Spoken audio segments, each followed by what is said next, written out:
जम्मू में अपने दौरे के दौरान पीडीपी अध्यक्षा और people's alliance for Gupkar declaration की उपाध्यक्ष महबूबा मुफ्ती भाजपा पर आज जमकर बरसीं।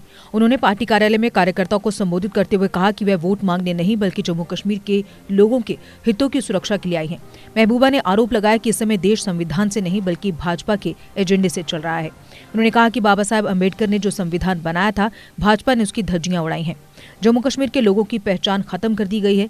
महबूबा ने वर्ष 2014 में भाजपा के साथ गठबंधन पर एक बार फिर से सफाई देते हुए कहा कि यह फैसला पीडीपी के कार्यकर्ताओं को मंजूर नहीं था, परंतु जम्मू के लोगों के जनादेश को देखते हुए मुफ्ती साहब ने भाजपा के साथ हाथ मिलाया था। हमें लगता था कि नरेंद्र मोदी अटल जी की तरह ही जम्मू कश्मीर के लोगों की भावनाओं की कद्र करेंगे, परंतु ऐसा नहीं हुआ। वाजपेयी जी के इसी बड़प्पन को देखकर हमने मोदी जी के साथ हाथ मिलाया था। सोचा था कि वह भी उन्हीं के कदमों पर चलेंगे, लेकिन जब मोदी जी पहली बार कश्मीर आए, हमारे कार्यकर्ता लोगों के पत्थर खाकर उन्हें सुनने पहुंचे, तो मोदी जी ने कोई भी अच्छी बात नहीं की। महबूबा मुफ्ती ने कहा कि प्रधानमंत्री मोदी ने जम्मू कश्मीर से अनुच्छेद 370 हटाकर यहाँ के लोगों की पहचान को खत्म करने का काम किया। मोहल्ले मोहल्ले में जाके उन्होंने मीटिंग्स की हैं। एक होम मिनिस्टर जम्मू के मोहल्लों में जाके मीटिंग करता है, 50-50 लोगों से बात करता है, इस ख्याल से नहीं कि मुझे जम्मू से वोट मिलते हैं, बल्कि ये सोच के कि जम्मू और कश्मीर ये एक ही जिस्म के दो अंग हैं। अगर एक को तकलीफ होगी तो वो दूसरे को भी महसूस होगी, अगर दूसरे को तकलीफ होगी तो इसको भी महसूस होगी। तो इतने मुश्किल हालात में जम्मू के लोगों को ये बात समझनी चाहिए कि इतनी बड़ी कुर्बानी मुफ्ती साहब ने दी। जिस वक्त हमने आपके वोट, आपने बीजेपी को वोट दिया, हमने आपके वोट की इज्जत की, हम कांग्रेस के साथ सरकार बना सकते थे, मगर उसमें जम्मू के लोगों की भागीदारी नहीं होती, जम्मू के लोगों के वोट की बेइज्जती होती अगर हम जम्मू के लोगों के को भागीदारी नहीं देते सरकार में। इसलिए कांग्रेस को छोड़ के, नेशनल कॉन्फ्रेंस को छोड़ के मुफ्ती साहब ने जैसे बीजेपी की आग में अपने आप को झोंक दिया जम्मू के लोगों के खातिर। ये जम्मू के लोगों को समझना चाहिए। हमने अपने वर्कर, कश्मीर में हमारे वर्कर घर से बाहर नहीं निकल पाते थे कि भाई बीजेपी के साथ चले गए, कम्युनल जमात है, ये मुसलमानों के खिलाफ है, इन्होंने बाबरी मस्जिद को गिराया है, इनके साथ नहीं जाना है। हमारे वर्कर घर से बाहर नहीं निकल पाते थे, पर मुफ्ती साहब ने कहा मैंने जम्मू और कश्मीर को इकट्ठा रखना है, मैंने इसको संभालना है, इसलिए जम्मू के वोट की मुझे इज्जत करनी है, उस जम्मू के वोट की जिन्होंने आरसपोरा से मुझे तब जिताया जब कश्मीर में मुझे वोट नहीं मिला। और दूसरी वजह ये थी बीजेपी के साथ जाने की कि हमने सोचा अटल बिहारी वाजपेयी भी इसी परिवार के हिस्से थे, मगर जब कोई इंसान को ऊपर वाला इज्जत देता है तो वो अपनी छोटी सोच से ऊपर अकड़ा हुआ था। सिर्फ वाजपेयी के 3 अल्फाज से सारी तब्दीली आ गई जम्मू कश्मीर में, हालात सुधरने लगे, मिलिटेंसी कम हो गई। और पाकिस्तान ने भी कहा, जनरल मुशर्रफ आर्मी चीफ ने कहा हम जम्मू कश्मीर का समाधान चाहते हैं, हल चाहते हैं, मगर जम्मू कश्मीर के लोगों से भी पूछो, वो भी खुश रहने चाहिए, हिंदुस्तान के लोग भी खुश रहने चाहिए और पाकिस्तान के लोग भी खुश रहने चाहिए। यानी पहली बार उन्होंने यूनाइटेड नेशन रेजोल्यूशन की बात नहीं की। ये थी वाजपेयी जी का बड़प्पन। उसी बड़ेपन को देख के मुफ्ती साहब ने मोदी जी से हाथ मिलाया, ये सोच के कि इस आदमी को एक बहुत बड़ा मैंडेट मिला है, उस मैंडेट की कदर करते हुए ये भी ऊपर उठेंगे, ये भी वाजपेयी जी का रास्ता अपनाएंगे।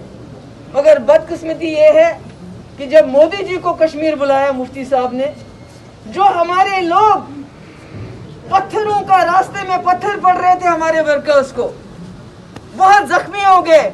जब वो वहां पहुंचे मैदान में तो मोदी जी ने कोई अच्छी बात नहीं की, वहां जाके वाजपेयी जी की तरह कोई बात ऐसी नहीं कही। जब हमारे वर्कर वापस चले गए तो पहले जितने पत्थर पड़े थे उसके डबल पड़े, कईयों को अस्पताल में एडमिट करना पड़ा क्योंकि बात बनी नहीं। अरे ये मुल्क जो है, मुझे याद है एक बार मैं और मेरी बहन हम गए थे उम्रा के लिए, करना दलित को लिंच करना, उनको मार मार के मारते हैं आप। दलित की बेटी को पेट्रोल डाल के जला दिए उसकी लाश को कि कहीं सबूत ना मिले। क्योंकि वहां बड़े जात के लोग जो थे वो शामिल थे उसमें। यही रामराज की बात करते हैं ये लोग। इनके पास देने को कुछ नहीं है। आप देखिए पंजाब में देखिए, हरियाणा में देखिए, जहां जहां देखिए लोग इस वक्त पटरियों पे लेटे हुए हैं। क्यों लेटे हैं? क्योंकि जमीन, किसान के पास क्या है? किसान खुदकुशी करता है, उसके पास खाने को इस वक्त वो अन्नदाता है, मगर उसका अन्न कोई खरीदता नहीं है। इतना संविधान है, और ये इस मुल्क बाबा अम्बेडकर के संविधान ने हमें ये संविधान दिया है, जिसकी मैंने कसम खाई है, सुरेंद्र चौधरी ने कसम खाई है कि हम इसका दिफा करेंगे। ये तो कहते हैं कि भाई आप जो सौगंध खाते हैं, कसम खाते हैं, उसको निभाना चाहिए। तभी निभाना चाहिए जब इनकी मर्जी हो। हमारे स्टेट का झंडा चीन से नहीं आया है, चीन के सामने इनकी बोलती बंद है। चीन 1000 स्क्वायर किलोमीटर हमारा लेके गया है, उन्होंने हमारे 20 जवान शहीद किए, मगर देखिए जबान पे चीन का नाम तो आया, कभी नहीं आता है, कभी नहीं आता है। चीन वहां बिल्डिंग्स बना रहा है, बैरक्स बना रहा है, परमानेंट बैरक्स बना रहा है, मगर कोई इनका मिनिस्टर जबान पे चीन का नाम नहीं लेता। बल्कि 8वां राउंड आज बातचीत का चल रहा है चीन के साथ।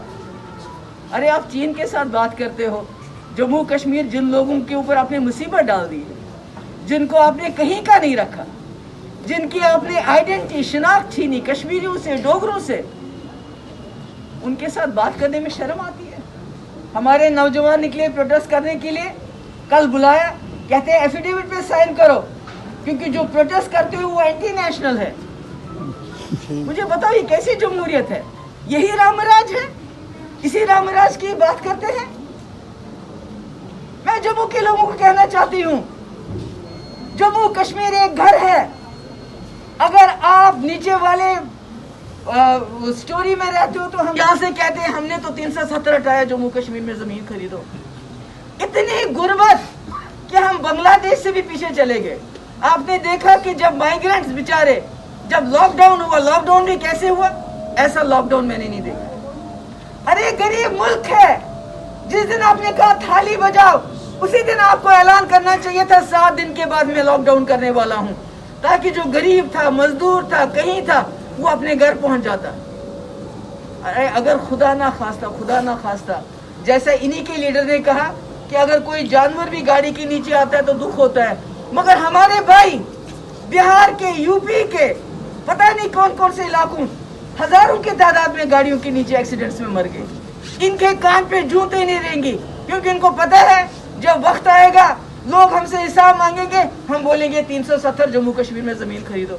अरे बाबा पहले 2 वक्त की रोटी तो दो इनको, पहले इनको घर के ऊपर, सर के ऊपर छत तो दो, उसके बाद इनको बोलो जम्मू कश्मीर में जमीन खरीदो।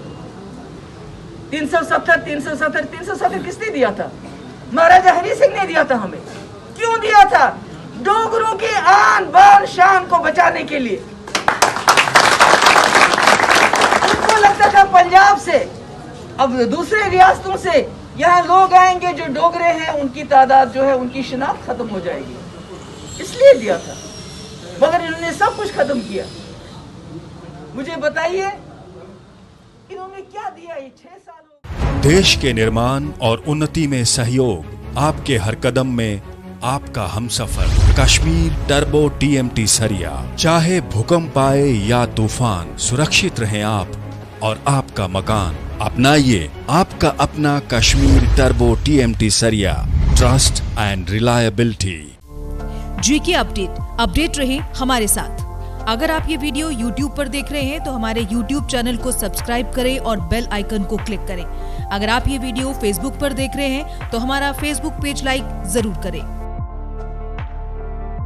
For advertisement please contact 7051091811।